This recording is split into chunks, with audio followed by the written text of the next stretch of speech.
Okay, next up we have Dr. Julie Rudner. Dr. Rudner is a lecturer in the Community Planning and Development Program at the La Trobe University in Bendigo and has over 10 years' experience as a professional planner and consultant.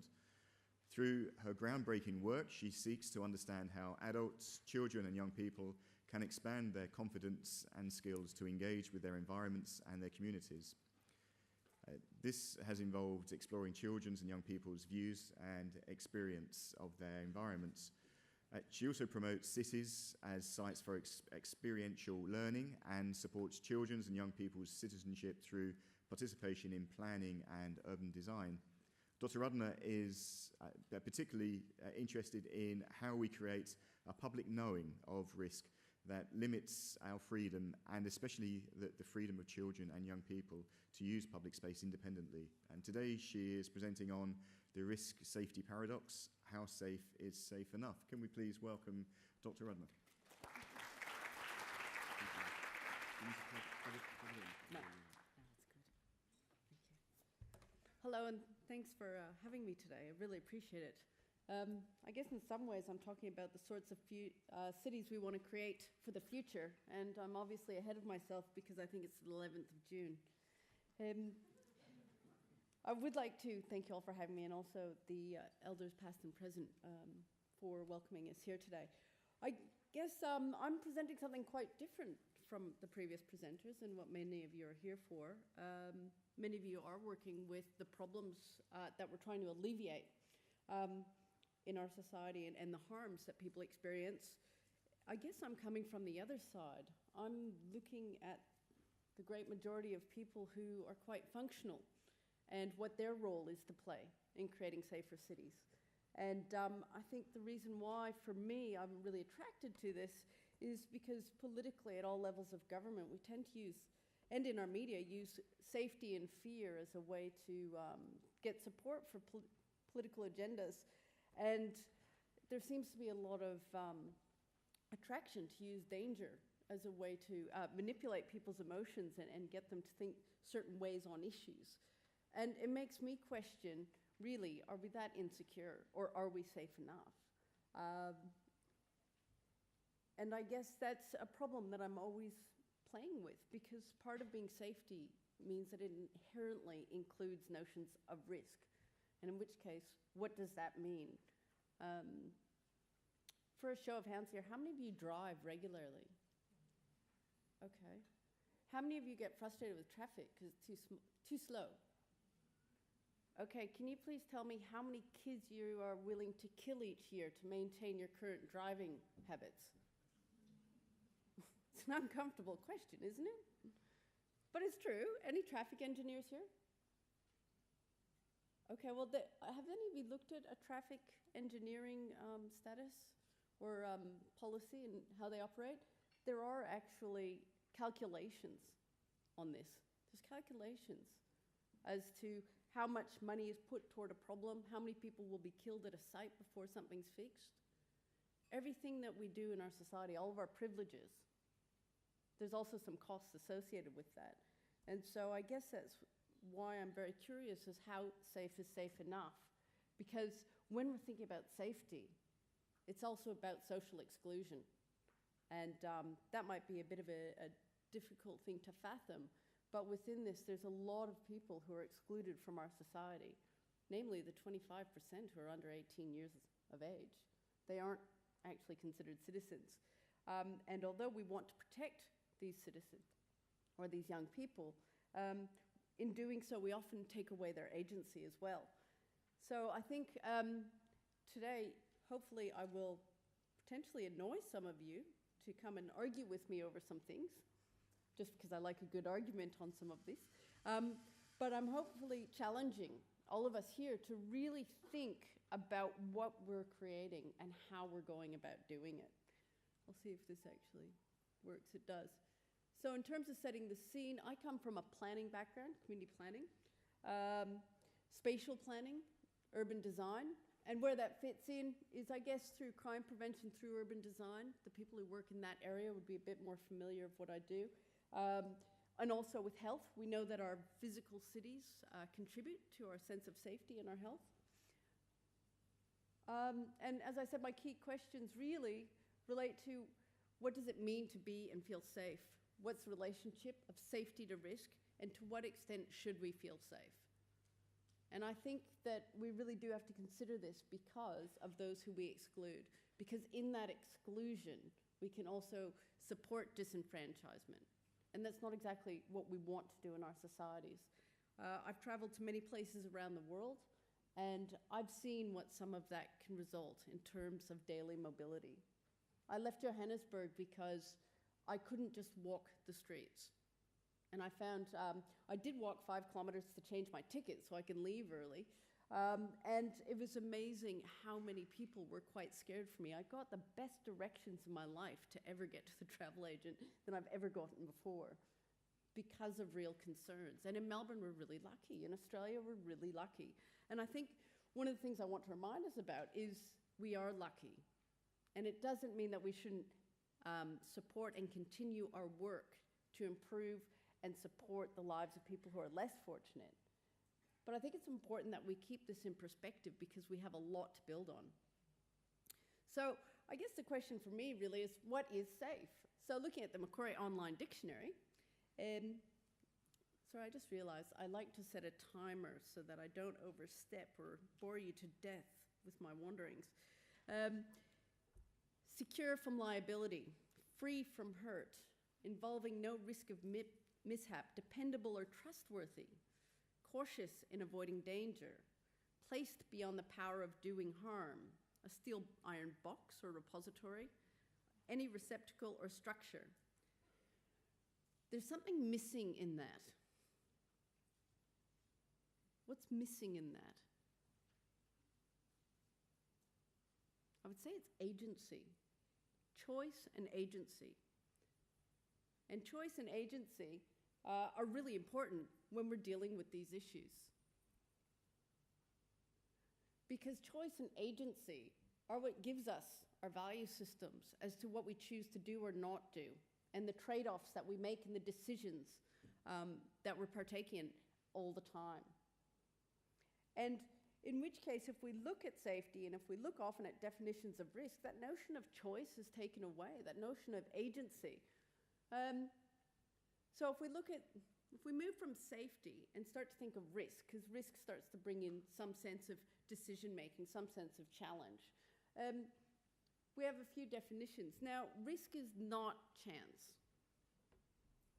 Chance is random. And we do have random events, and we often are faced with the issue when a random event happens, if it's traumatic enough, without trivializing the trauma or the danger or the event that's occurred, do we make policy or do we not? Risk is not a hazard. A hazard might be different for different people at different times. It's not an impact, it's not an outcome, it's not an uncondoned or bad decision, and it's not a possibility. If you really want to understand risk, it's actually, from my favorite definition, it's a situation or event in which something of human value, including humans themselves, have been put at stake and where the outcome is uncertain. And it's also a calculable probability. So if we look at this, suddenly we're put in a different context. We have different value systems. We have different trade-offs. And this is where it starts to become complicated in managing our cities and managing cities for what we mean by safe. Because if people have different values, different willingness of trade-offs, they want different things from their cities. So you might have teenagers who look at each other as small groups and feel uncomfortable about the way others dress or how they talk or how they behave. And they might feel uncomfortable. And they might feel unsafe, but does that make the city unsafe? If you have the same sorts of tensions between older people and younger people, visual migrants and non-visual migrants. When I say visual, I'm saying different from ourselves. We start to come up into conflict because who are we designing safe cities for? Who has the right in having a say as to what safety is and how it should be kept? So instead, I guess I'd rather look at our cities and say, okay, well, we might be uncomfortable at times, but it's a place of diversity. So how do we manage this diversity? And in which case, it's about creating a different sort of city in many ways. A city where people can feel a sense of self-efficacy and competency. And self-efficacy is different because instead of it being something passive, like someone who is safe or protected from something, if we look at competence and self-efficacy, it's about knowledge and skills. It provides us with the opportunity for social learning, to actually gain experience, to evolve, to grow, to share that knowledge. And in which case, it gives us opportunities to create rather than to wait. So if we look at risk as a relationship between what we intend to do and how we want to use the environment and the capabilities that we have to use that environment, we then decide for ourselves what the trade-offs are and the costs and benefits in order to get what we want. Just to give you an example, if you are an able-bodied person and you want to go from up or down a flight of stairs, often you can walk and do so quite safely with minimal hazard or opportunity for falling over. If you're in a wheelchair, you're probably less capable of going up and down those stairs, and if you tried to do so, you might fall and harm yourself. If you're a skateboarder, you have a different set of skills, so you might choose a myriad of ways to travel up or down those stairs. Is your potential for falling higher than if you walk? Yes, likely. However, because you've mastered a skill, if you do fall, you're more likely to regain your footing, collect your board, and be able to try that trick again without harming yourself, or with minimal harm. However, if you're me and I don't skateboard, if I try that same trick, my capabilities do not match how I intend to use the environment and what will happen to me. So I guess what we have to remember when we're talking about these things is something called a risk thermostat. Where's yours set at? Where is our community set at? What are we publicly creating through our news media, through schools, through politics, through our daily conversations? And what is our acceptability for risk? And I think in some ways, when you look at urban design, it's not just about the central areas in the city where we might meet and congregate. It's through our housing choices. It's the fact that we can choose to buy public schooling, buy certain events and activities. And within that, we've been told that there's a lot of polarization occurring in our economics in Australian society. It's one of the fastest in the OECD countries. And if we look at that, it worries me about the future of our cities. And the reason why is because we separate ourselves from those who are other, people who we may not understand. And so we might be creating for ourselves a social trap where we have this greater concern for our safety. And so because of that, we might take individual responsibility for ourselves to keep ourselves separate. And when it comes to our kids and perhaps others, we might protect them from making their own decisions about where they go, what they do. And in which case, the increase in surveillance, mediation, and control that might result may not be the things that create the society that we want. Images of gated communities, highly restricted. And when I was in Cape Town and when I've been in Sri Lanka and other places, the amount of security, individual security on people's homes is phenomenal. Maybe because of my ignorance, and I do walk the streets. I'm often flabbergasted by that, and I think, is that the society that we want to create? Do we have a chance of creating that in Australia? And I think that possibly we do. We share quite a common background with Canada, the US, New Zealand, and England. And out of all of those, which country do you want to follow in terms of how we demonstrate through our built environment and our built form our level of safety and security? And how do we want to use those spaces?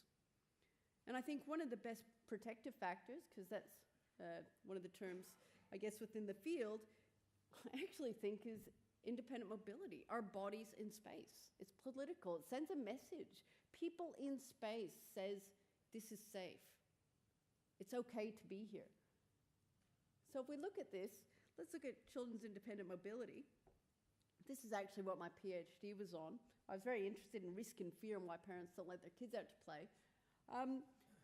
And I don't know if this has one of those red lighty things. Oh, it does.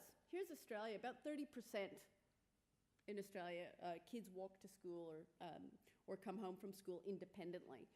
This is usually about entering into high school, sometimes grade 6. If you look at other places, like Tanzania, it's about 90%. Cape Town, South Africa is very different. It really depends on whether you're in one of the poorer or richer areas, but on average it's 50%. And then when you look at Sri Lanka and Japan, they're quite high. Canada, US, and UK, they're really low. One of the things I always ask myself is why? Why? Are we really that unsafe in Australia? Really? Let's look at the reasons. The reasons that you have in Australia is primarily trafficking crime. And amazingly enough, it's one of the key reasons in other countries as well. I'm sorry I don't have as much data for this. This is from data I did with colleagues. So we're not as easily internationally acceptable to move to the other countries. But one of the things I find amazing, over 60%. How many of you share these fears? If you have kids, how many of you share these fears about letting, let's say, a child over 8 years old walk to the shop or do things on their own? Be honest. I mean, this is emotional here. This is existential crisis. You want your child to reach adulthood, right? And yet, there's less fear in Tanzania. There's less concern in Japan. There's high in Cape Town, South Africa. So why is it? Well, a lot of us know that there's this issue, this sort of perception of where things occur, the perceived danger and actual danger. But I think it goes beyond that. I call it the 0 or none rule, or 1 or none rule. And that's basically, it doesn't matter what statistics you've been given. If you have a child, it's either my child or not my child who gets hurt. And you respond to that.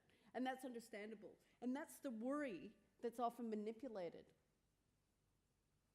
by media, by politics. And it's difficult because to try to make these decisions, to go against that concern, to go against what you see on the streets, which is often not many kids walking or cycling by themselves. So let's look at some statistics here. They're as accurate as I can get them based on international. When it comes to homicide rates, we don't really have as much to worry about as South Africa, which is up over, let's say, 30 per 100,000 people. We're actually very low. Lower than the United States, lower than Sri Lanka, and lower than Tanzania. About the same for UK and New Zealand. Sexual assault rates per 100,000. Well, we're quite high, but as sexual assault in each country does keep different tabs, and it's about reporting, and this is a difficult one to assess. However, at the same time, you can still see that Australia, although it's not great, is still lower than the US and South Africa and the UK. And if you look at traffic fatalities, once again, Australia is actually quite low. So is that safe enough? Is that safe enough, and what does that mean for us as a society if kids are being trained to be scared of their cities, to be scared when they're out there? I have done consulting with kids in Brimbank where 3-year-olds were telling me they can't play in their front yard because a stranger will come and steal them. So in terms of social learning, what is it that we want to create? I studied on more than 300 policies from international to local level. And when it comes to kids and their ability to deal with strife or risk, hazards, basically, most of the policies see that kids are vulnerable and incompetent to deal with a hazard that affects them, leading to long-term damage. It's not exactly the best message. And I understand what happens. We want to get money for certain programs in order to be able to instigate interventions to really help those who are needed. However, there is a problem because at the same time, we're also saying that kids are vulnerable and incompetent and they're creating their own hazards or events that lead to long-term damage. The thing I don't like here is that notion of long-term damage. Long-term damage. The reason why is because it takes away what our histories are. It devalues who we are and what we might have to offer. And it sets us up in many ways for failure instead of dealing with whatever trauma's happened and saying, okay, but there is something beyond this. Now, I'm not saying that individual workers believe this, and I'm not saying that this is what is taken down on the ground between the people who work with those who've experienced traumas and the families and the communities around those people with trauma. But this is how it's really set up in policy. And for me, that's a problem. Because I know for myself, I didn't have the perfect upbringing, but I wouldn't like to think that I'm long-term damaged. I know I have personality dysfunctions at times, and I'm have social issues, and I get nervous and a bit awkward. But you know what? I've also learned compassion. We have the new term, resilience. I can bounce back. I teach at a university. I have students who come in with either depression, anxiety, someone's committed suicide in their family. One of my students has 2 brothers in the prison system. Do you know what? They can talk to me. Why? Because I've had experience. I was a middle-class kid who's had experience. I'm a middle-class kid who, during a divorce, ended up in one of the ghettos in Toronto, and then I've also lived at the other end of town. What does that give me? It gives me experience.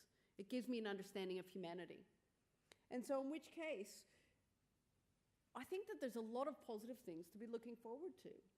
And the reason why is because just because something has happened, and just because certain people are born into certain communities or certain families, and it makes it difficult, if we all really seriously think about it, there is a potential for a positive future, and with the right support to move forward. However, within policy, we have to make sure that in the past, where it's always mostly been focused on the at-risk worst scenario and the statistical average was left alone, we have to make sure that with policy, we're not getting rid of the average. Because when we start moving in our focus toward the more competent kids, or some things that you can struggle with but get through, we're taking money and focus and resources away from some groups and some individuals who really need our support. And that happens in the school system. It happens in our communities. It happens with how we're dealing with things in everyday life. And so for us, it also means how we deal with each other in public space. So I guess really what it comes down to is parents and guardians, when they're balancing risk, are worried about, okay, well, if their kid goes out, engages in the community in ways that we say was in the past because things were different in the past often, this is what they're afraid is going to happen. However, at the same time, what sort of urban citizens do we want to model? What sort of urban citizens do we want our kids to become? This is a really important issue for me. Why? Because one day I'm going to be old, and these kids are going to be designing cities for me, and designing cities for you, and the cities that you live in. And so if we're creating cities that kids are scared of, if we're creating cities where well-to-do kids are scared of the poorer kids, or one culture is scared of another culture, it's not going to be the type of city we want to live in. And to engage in public space with people who are different is inherently risky. It's inherently uncomfortable. It then calls into question, what does it mean to be safe? So I figured in addition to looking at that was previous research and conceptual research, let's look at what kids see. Kids like old houses. Old houses are creepy. No, they aren't. They bring back memories. Different perceptions, different feelings, different ways of engaging. I like old houses. I like new houses. Fences. Which fence do you think people like? Show of hands. The first one. Yep. Who prefers the second one? Oops. The third one? The fourth one. Do you know what? Kids like these two. Why? They can see over them and see through them. They feel safer. That's about engagement. The other two make them feel unsafe. No one can see us. A dog can jump out. Right? That's the uncertainty that they don't want. Sometimes there's less uncertainty in seeing and being transparent and having that uncomfortable interaction.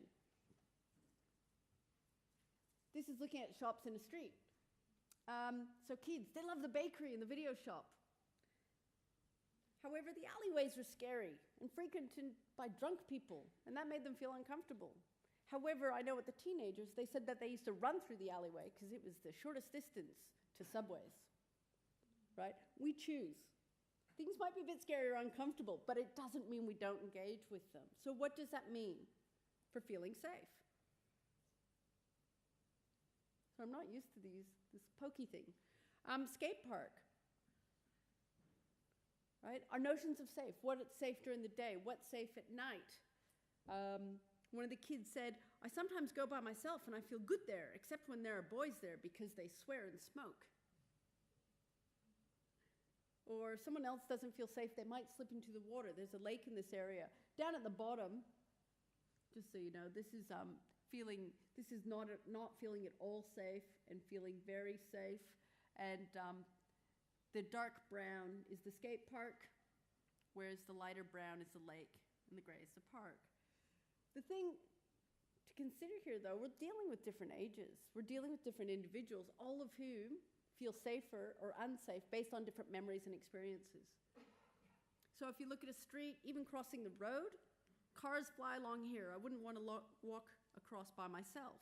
Crossing is sometimes dangerous because it has a skinny pathway in the middle and we can't all stand. It's difficult with mum. So if you look at it, once again, you have an assessment of streets down here at the bottom, and the light gray looks best. It's easiest. However, the third street, this one, is the easiest to cross, and that's the one that feels safest. So what we're starting to find is that not only do we have kids, whether parents want to let them out into the street, when kids get out into the street, whether they feel safe or not, we're not used to seeing kids in the street.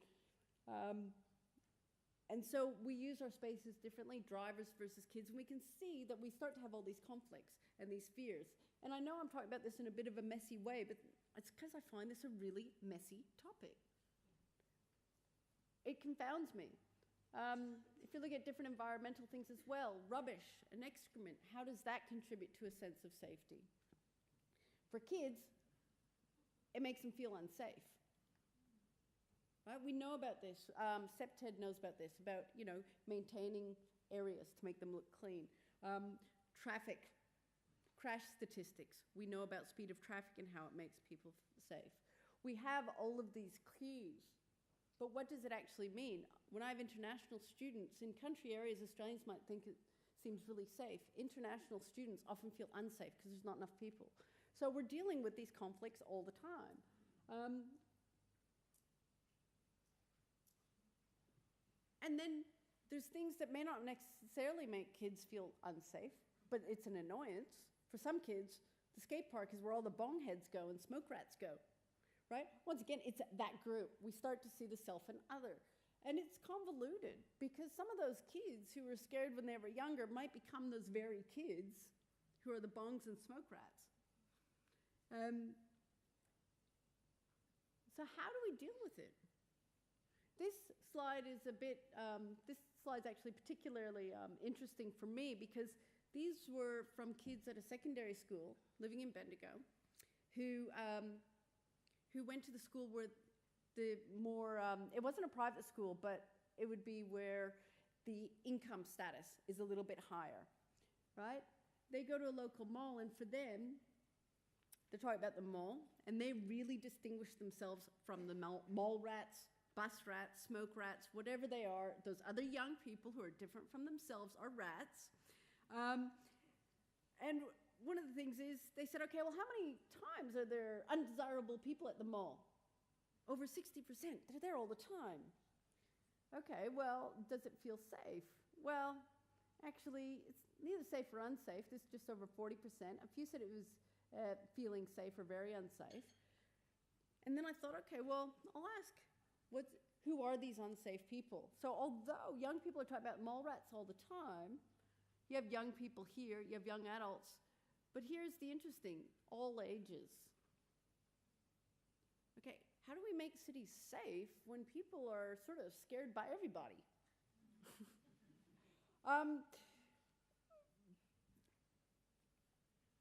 See, I'm lucky, I'm a planner. So I get to deal with these sorts of issues. I'm not dealing with what's happening in people's homes every day. I'm not dealing what happens when there's a small community beset by drugs or public violence or domestic violence. But I am charged with the fact of trying to teach young planners how to think about their cities in a way that's different from their own backgrounds. Because usually in planning, it's still very much a middle-class white profession in Australia. And it's starting to change, but we live in a really multicultural society. And we're living in a society where there are fewer and fewer kids out on the streets and going places and using their environments. So how do we create that familiarity? How do we create that mixing besides at the local football or at other places? And it's of a concern because if Sutton is right, the socialization of kids, especially well-to-do kids, into fear of the other contributes to the increasing need to be separate, which in turn leads the next generation of adults to engage in higher levels of destruction to the physical and social fabric of society to maintain their separateness. And for me, that is the very core or essence of why we're here today and why it's so important that we're having these discussions. We cannot create safer communities, so to speak. We cannot engage in positive ways of dealing with community crime prevention if people are too scared to engage with each other. How much time do I have, just out of curiosity? 15 minutes, good. I hope to be finished before the 15 minutes because part of the reason why I come here, I actually want to know some of what you think about your city. So as I'm talking, I am quite happy if you zone out a bit and relate it to your own life and your own work, because the only thing that keeps me grounded in my work as a researcher are all the people who I speak to. So turning to a different group of people, I'm going to look at migrants because, by the way, I would like to thank, it didn't come out, sorry. Obviously, I would like to thank the Community Crime Prevention because they're the ones who provided me with a grant to complete this research. But I want to speak about migrants because, as with kids, it really highlights our notions of safety, risk, insecurity, because we create a public knowing of risk based on notions of specialization, age, gender, social status, sexuality, religion, ethnicity, ability, and so forth, to determine how, when, where, why people are allowed to use public space. And because of this, our values, beliefs, experience, and worries means that we all have different opinions. And for me, what's really important to remember is for all of us in our community and crime prevention activities is that we're also planning for a future of diversity. And that means we have to deal with the challenge of what it means to plan for difference. How do we recognize other people? How can we respect these differences? How can we ensure there's some sort of equitable distribution of wealth? And within that wealth, we can bring in that notion of safety. And when I say safety, in that sense, at least having an environment to which our capabilities somewhat match so we can make decisions that protect ourselves or allow us to the best of our abilities to create the lives that we want to. And part of that is in facilitating positive encounters in public space. Just before I continue, though, I just want to very quickly talk about what multiculturalism is. And that's because there's many different, I guess, definitions, as there always are. But it's about our demographic makeup here in Australia. It's also a set of norms and principles. And it's also a strategy for what we're trying to achieve in Australia. However, when we're engaging in multicultural planning, we're simultaneously doing two things. One of them is trying to create greater acceptance, also trying to create greater inclusion, but in doing so, we can also create greater separation. And the reason why is because, once again, we're dealing with diverse society. Some people love multiculturalism, some people feel threatened by it. So how do we manage these differences? I'm not quite sure, but that's the challenges that we have, because once again, we're faced with this notion. Are our cities comfortable for who, when, why, how? And who do we choose are the beneficiaries of it? We did this research in Shepparton and Bendigo. This is the just very, very short review of what's in Bendigo. You can see throughout the sites, the green is are the places where people felt quite safe, the brown not so safe. Often they're in similar areas, depends on day or night activity. But when we're talking about safety, one of the interesting things that I have found out of my research, and what I'm going to talk about won't necessarily match the slides. I'm going to trust your ability to multitask here. What I found with migrants, and this research was done with international students, people with a refugee background, as well as skilled migrants, people who've been in Australia for 20 years, people who've been in Australia only a year or so, and most were non-Anglo, non-European migrants. Most migrants felt safe in both Shepparton and Bendigo. Most migrants felt safe where Anglo or domestics or naturalized citizens felt safe. Where they felt in danger were often places with poor lighting, vast expanses of car park, liked areas where there was cars, transport, people, food, activities. And so there's actually quite strong similarities. However, there were some differences that we need to be aware of. Some of the migrants didn't feel comfortable in Bendigo due to all the gangs. How many of you knew that there was a gang problem in Bendigo? do some of you find that? Well, there actually isn't a gang problem in Bendigo. The fact is, a lot of new migrants cannot read the social cues. So, emos, what are they? Emos, goths, what are the other terms that we have? Obviously, the mall rats that the teenagers were talking about. They're seeing these people who are just hanging out in groups because they're young people, but it's scary because they appear like gangs. So we have those sorts of conflicts. But then there's other things that play into it. Here's the train station. As you can see, lighting and space. And that is, for many migrants, if they feel that they've experienced subtle discriminations or racial incivilities in finding housing, going to work, or their children at school, that gave them a pervasive sense of feeling a bit insecure in the general urban environment. Because in those private or semi-private spaces, if people are going to treat them poorly, what's going to happen in public space? One of the things or indicators that we have embedded in our environments are bumper stickers. How many of you have seen bumper stickers? If you don't speak English, go back to your own country. Right? What about the newspapers? What are some of the things that you can think of that you read about in our daily politics, about who belongs in Australia, who doesn't? About dole bludgers, or all these different peoples or others. What it is within our environment, in so many different and sociocultural ways, we are given specific messages.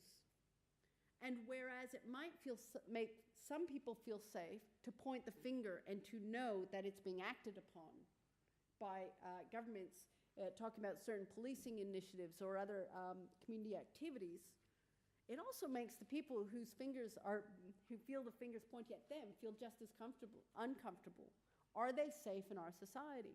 And so I guess one of the things that I'm really concerned about, if we keep talking about our lack of safety, the need to make our transport safer, the need to make cities safer, we're always talking about safety as an aspiration.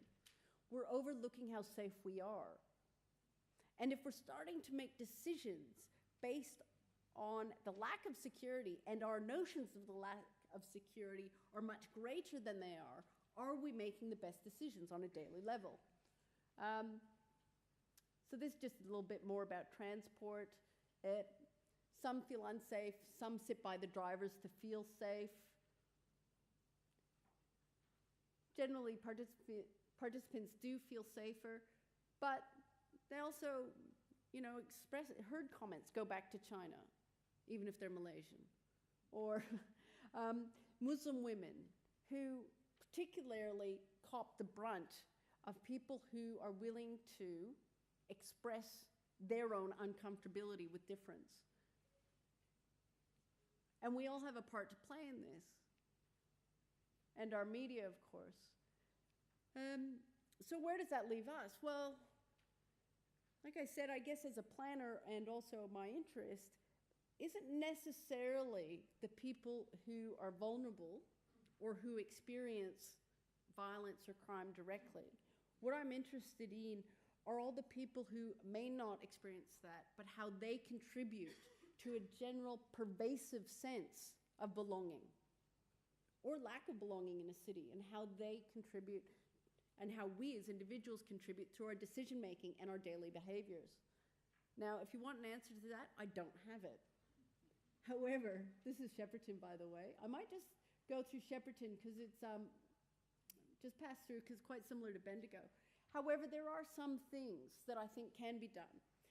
And I know keynotes are supposed to be more aspirational, so hopefully I'm hitting that note, but I also know you want some practical outcomes here. What can we do? Now, this policy comparison between Bendigo and Shepparton makes Bendigo look bad, and I apologize if to Bendigo, but the difference is Shepparton has a longer history of migration, and it's been more intense. They've had to deal with their community in a different way.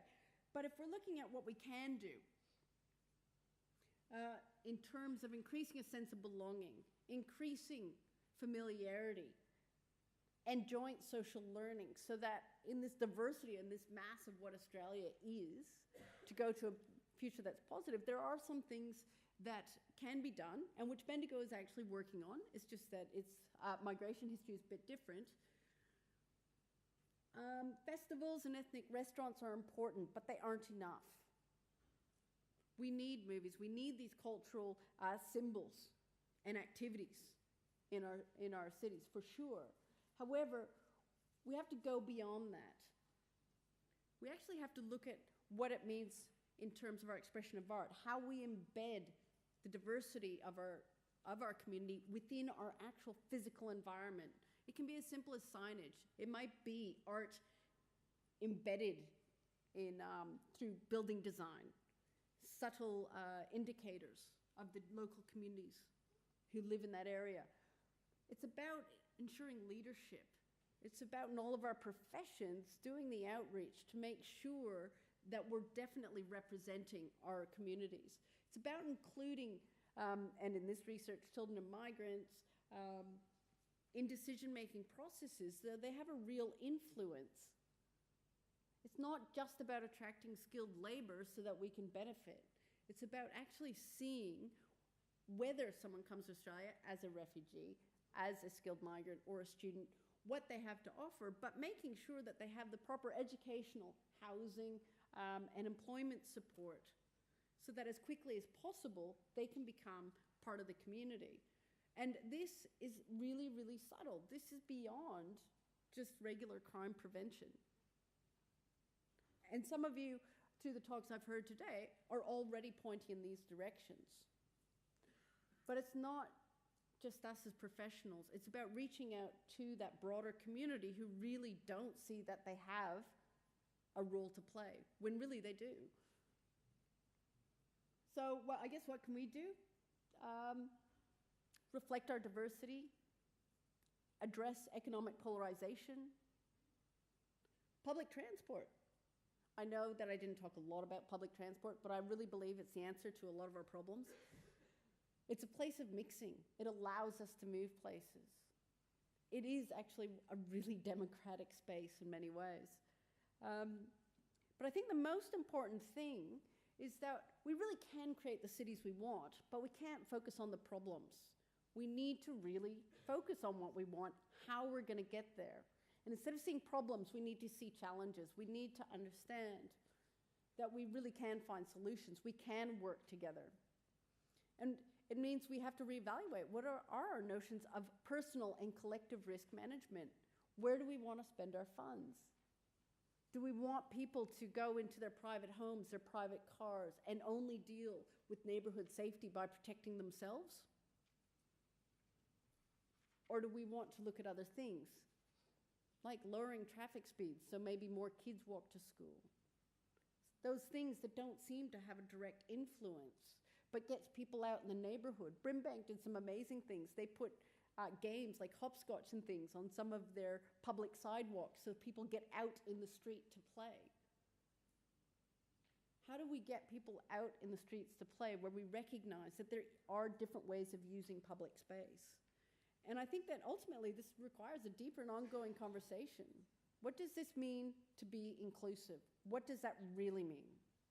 Because in order to be inclusive, and in order to have a place where we want to live, it may not be as safe as we want it. And we might be really uncomfortable on the journey to get to where we want to go. But within that, we really have to balance out what is safe enough. So I ask you, and that's the thing I want you to really think about, what is safe enough? So thank you very much for my wandering and listening to my wanderings. And